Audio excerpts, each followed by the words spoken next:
Hitmix Radio est en direct du Salon du Jeu au Capitole de Châlons-en-Champagne. Hitmix Radio. On est toujours en direct sur Hitmix Radio, en direct du Salon du Jeu au Capitole de Châlons-en-Champagne. Et on a deux invités, on a Mickaël et JERS, c'est ça, je me trompe pas? Parlez bien dans votre micro s'il vous plaît. Alors vous faites un vide-grenier, c'est ça? Oui, en fait, on gère un groupe Facebook en fait d'anciens jeux vidéo, de rétro gaming et de jeux vidéo. Donc on parle de jeux vidéo, du rétro gaming en général. Et donc on est presque 3000 membres. Et donc on parle un peu de jeux vidéo, on parle de notre entrée qu'on fait sur les vides-greniers, nos petites trouvailles qu'on fait sur les vides-greniers de dimanche. Donc si vous voulez nous rejoindre sur la page Facebook, il n'y a pas de problème. Donc c'est Vide-Grenier Live Retro Gaming sur Facebook. Ok, on va partager tout ça sur notre page Facebook à nous.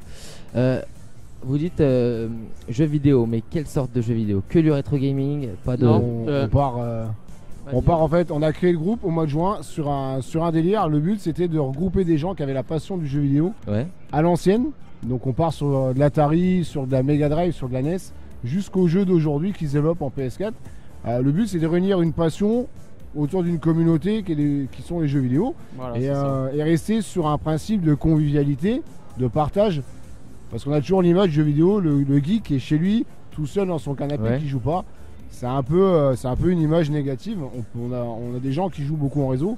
Maintenant le partage en réseau avec du casque, du micro, ça permet d'être ensemble, ça permet de partager des choses, se voir, de faire des... Comme là on a un salon avec des gens qui font de l'arcade, du flipper. C'est sympa le salon, hein. J'ai invité les gens à s'y rendre, à Châlons-en-Champagne. Très sympa comme salon. Beaucoup de tout ce qui est flipper, hein, tout ce qui est en rapport avec le jeu. Donc c'est vraiment très sympa. Vous êtes vraiment que sur les jeux vidéo ou alors Babyfoot, flipper, bande d'arcade? Non, après on peut cibler aussi sur la bande d'arcade aussi, on a lancé un petit peu. On parle vraiment de tout ce qui est en rapport avec le jeu, les jeux vidéo, les jeux, voilà. Mais borne d'arcade, on a de plus en plus de gens sur le groupe qui partagent des découvertes en arcade. Flipper pas trop, c'est vraiment de la borne d'arcade qui reste rapport au jeu en fait, rétro gaming. Et Mickaël lui a une borne d'arcade. Moi j'en ai acheté une en simulateur, j'en ai une autre qui est en conception. Donc voilà, on reste sur le jeu vidéo. Après ça reste du rétro gaming, c'est les bornes d'arcade, c'est les années 80. Beaucoup 80, 90 où ça s'est vraiment développé dans les cafés en location. Et c'est l'image de ce qu'on représente, donc c'est important. C'est important de le véhiculer, je pense. Qu'est-ce qui vous plaît sur ce genre de salon? La diversité. La diversité, la diversité. On a vraiment de tout, on a vraiment des vendeurs de jeux vidéo, on a du flipper, on a du baby-foot, on a des bandes d'arcade. C'est quand même assez varié. Je trouve vraiment l'ambiance sympa, hein, c'est vraiment... Et il y a aussi, on est venu, moi je connais l'établissement Phoenix qui fabrique les flippers. GPO SARL, pareil, c'est un client par rapport à mon travail et c'est aussi une personne que je vois sur les expos, qu'on voit par rapport à ce qu'il représente sur l'Argonne. Je suis de l'Argonne donc on se voit quand même. Et on a fait un petit peu de pub sur notre groupe, on a été invité à venir pour faire un petit peu de vidéo, tout ça, à discuter. Et on a une image vraiment, vraiment intéressante Moi je suis étonné, quand je suis étonné de voir autant de diversité sur le salon. On n'a pas l'image de vraiment de choses. C'est vrai qu'il y a plein de choses. C'est vraiment ciblé, même des gyropodes aussi, c'était sympa le petit parcours de gyropodes. C'est vraiment super. Il y a plein de choses à découvrir ici. Donc en fait vous faites aussi des lives Facebook par exemple avec des jeux vidéo. C'est un peu ce qui nous différencie. Bon après chacun a son idée sur chaque groupe Facebook. Mais nous ce qu'on a mis en place aussi vraiment, on a essayé de créer un groupe pour vraiment faire des lives, parler vraiment du jeu vidéo en live et lancer un peu le truc au niveau des lives Facebook. Donc voilà, on souligne aussi ça. Possibilité de faire des lives aussi Facebook et de partager un peu notre passion. Et faire du live autant chez soi, en retour de brocante pour présenter ce qu'on a trouvé, que comme on a fait depuis 2 jours ou qu'on fait sur les brocantes, en situation. On va vers les gens, bonjour, vous vendez, ça c'est sympa, on peut parler un petit peu et puis inviter les gens à la conversation. Voilà. Les brocantes comme ça où on trouve des jeux vidéo, il y en a partout, alors il y a vraiment des coins où on peut spécifier pour ça. C'est surtout là la saison est finie, printemps-été. Ouais. Il est pas rare d'avoir entre 5 et 10 brocantes par dimanche. Hein, donc, ah ouais, oui, c'est quand même... Partout en France. Ouais, partout en France. Hein. C'est vraiment... Ouais, c'est intéressant quand même. On trouve beaucoup de jeux vidéo sur les brocantes, hein, contrairement à ce que beaucoup pensent, que la brocante c'est beaucoup de l'ancienneté, des bibelots. Faut fouiller. Faut fouiller, faut parler. Après, faut pas avoir peur de se lever de bonne heure. Faut aller vers les gens, il faut communiquer avec les gens en fait. Voilà. Si on a des gens qui, sur une brocante, on passe devant des stands, généralement on regarde pas les personnes. Faut leur parler, faut leur demander s'ils sont là, faut leur demander s'ils ont des jeux à vendre. Après, ça peut dériver sur d'autres conversations.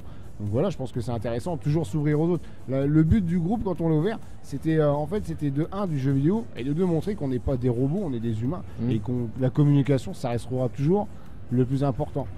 Okay. Moi, ça reste mon avis. Ouais. Je pense là, on discute ensemble. C'est toujours sympa que de passer, de dire bonjour et de se barrer chacun dans son coin. Ouais. Voilà. Puis après, ça permet aussi de se retrouver sur les brocantes. Hein, dans le groupe, on a beaucoup de membres, on a tissé un peu des amitiés.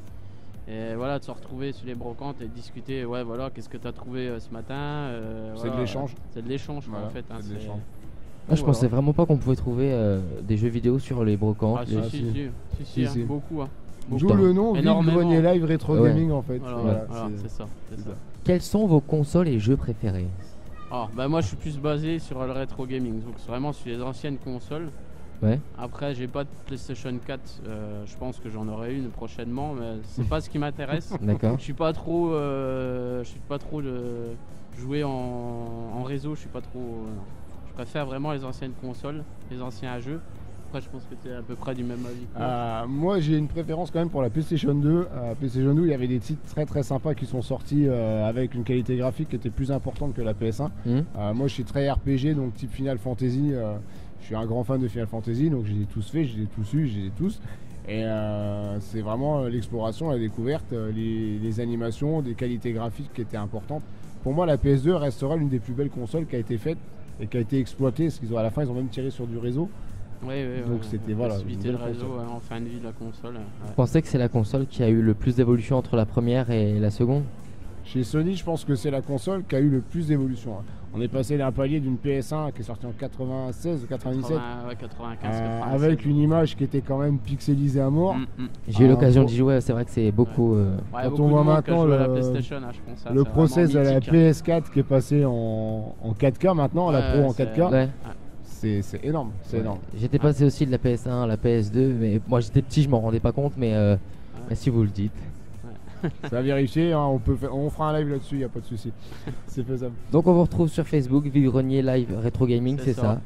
Merci à vous d'être venus ici, dans ce studio de Hitmix Radio. Voilà, vous nous retrouvez évidemment sur notre site internet et interview à retrouver sur notre page Facebook et sur YouTube. Merci beaucoup. Merci à vous. Bon tour sur le salon et puis à très bientôt, on l'espère. Merci. À bientôt. Au revoir. Merci à vous. Au revoir. Salut. Bonne journée. Vous êtes sur Hitmix Radio. Hitmix Radio.